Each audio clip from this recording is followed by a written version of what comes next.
It was the first time that the media was going to cover my family, the Chakrapani family. It was the first time that an article was going to appear in print about my children, quadruplets, two of whom experience autism and two regular school-going teenagers. The article was going to appear in a national newspaper, and it was going to talk about our journey with autism and our journey towards helping ourselves and others like us. The article was going to talk about our efforts to work with people with autism beyond academics, teach them work skills, teach them life skills that will help them to grow gracefully into an independent life.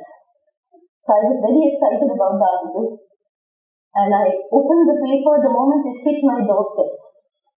And the first line of the article made my heart sink. It said, all 4 children in the family have autism. It said, the quadruplets have autism. As a mother, it was an extremely painful experience. But apart from my personal feelings, I was very worried about the regular children, Jayashree and Krishna. And I was worried about their reaction and how they would take to their names being put in a national newspaper as children with autism. The other 2 children, Lakshmi and Jayanti, they don't have reading skills. So they were blissfully unaware of their brush with fame. So with great trepidation, I approached Jayashree and Krishna when they woke up in the morning and told them about this. By that time, I already had plan B in action. Should I go to school with them? Should I talk to their principal? How do I help them to deal with this? But that morning, both of them taught me one of the most remarkable lessons, that inclusion can be practiced by anybody. It can be practiced even by a school-going child. Neither of them batted an eyelid. And Krishna said, so what, Amma? It is not a crime to have autism. So, definitely, autism is not a crime. Autism is an experience. It is a different way of living life.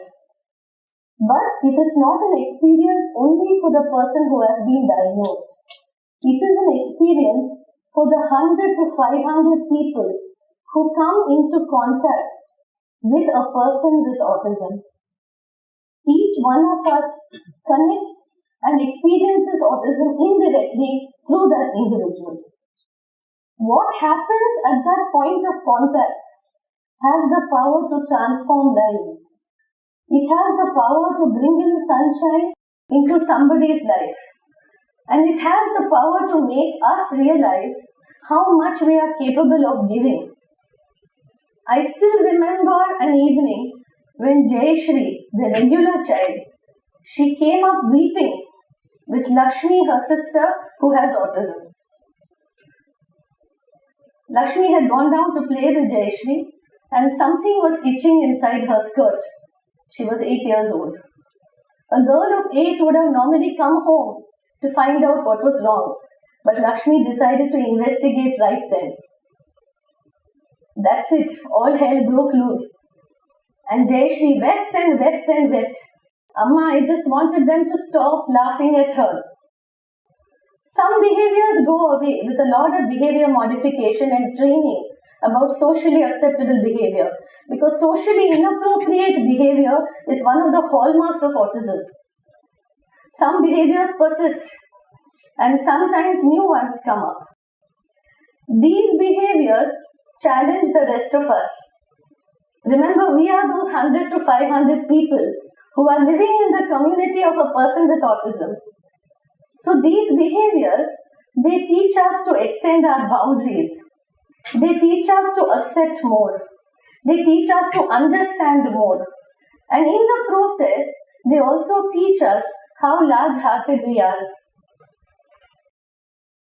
They teach us that.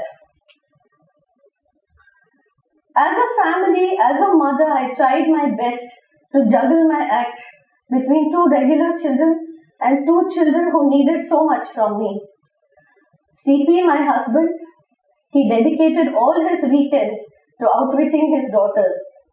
Right from removing the regulators from the switchboard when Lakshmi would start disabling the fans, removing plants from the terrace because Jayanti used to chew the young leaves of the plants faster than a goat, installing CCTV in the house to ensure their safety and security. We have cameras all over the house.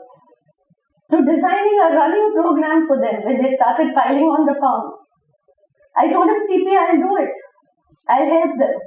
But who can blame him for not believing me when I said that I take fitness very seriously?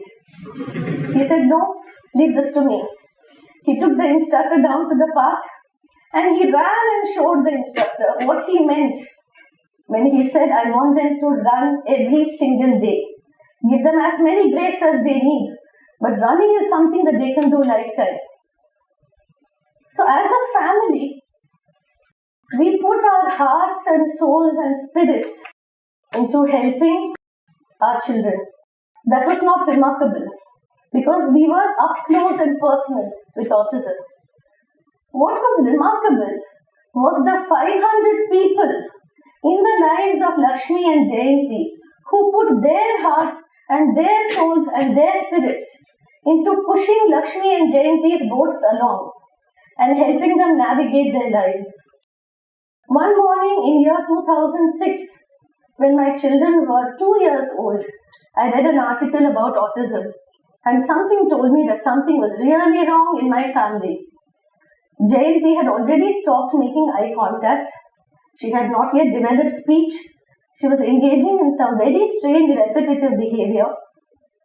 And I took her along to meet Dr. Y.K. Ambekar. He is reverently regarded as the father of pediatrics. He drew open the curtains in my life and he let in the sunshine when he said, Sangeeta, it doesn't matter whether it is autism or it is something else.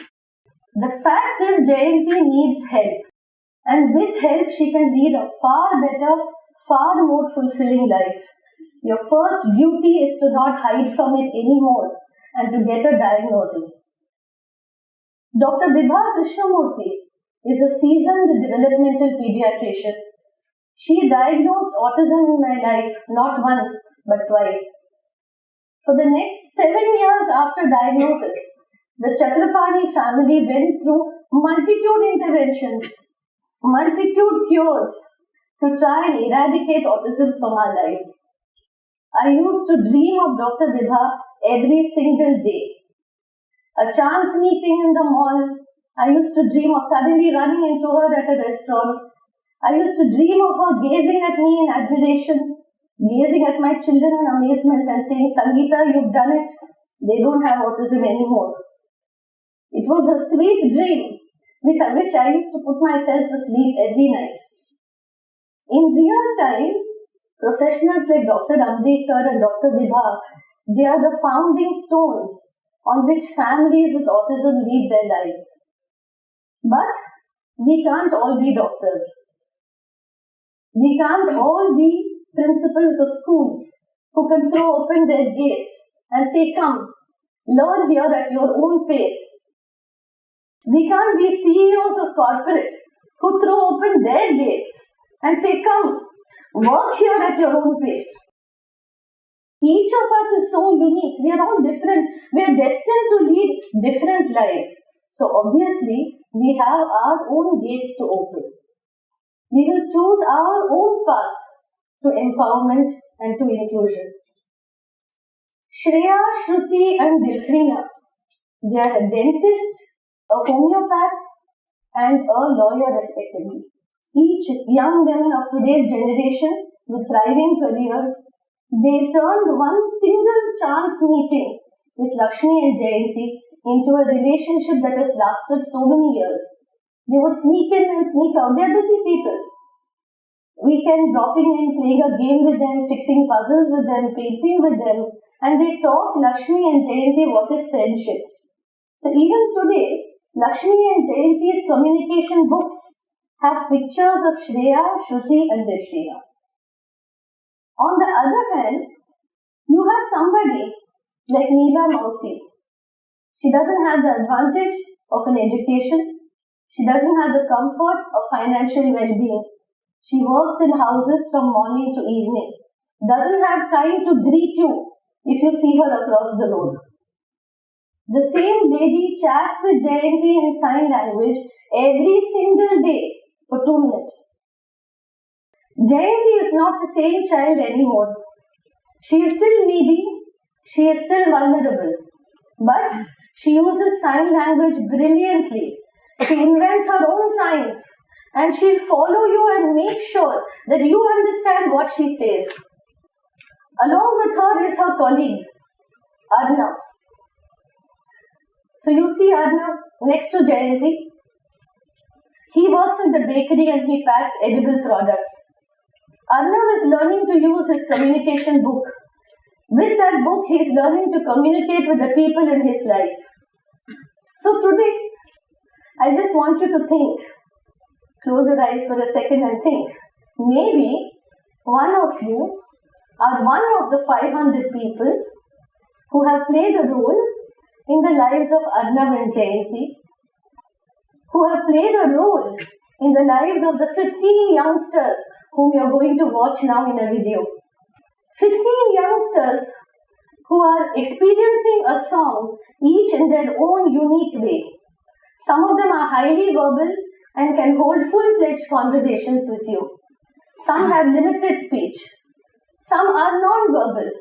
Some are independent and travel alone by auto.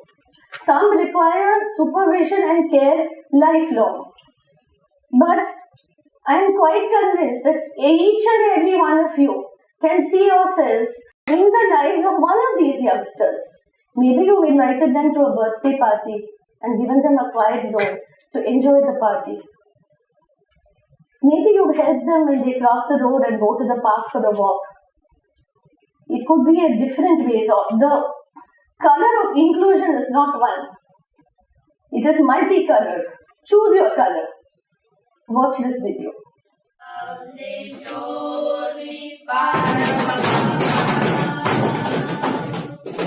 Are you wanting to see our finest gifts we bring? To lay before the king.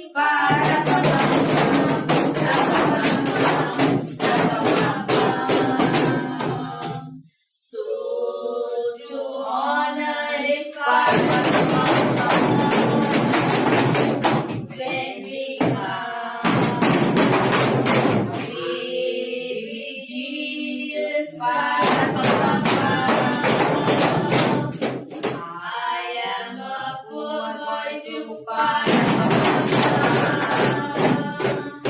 I have no gifts to bring, to lay before the king.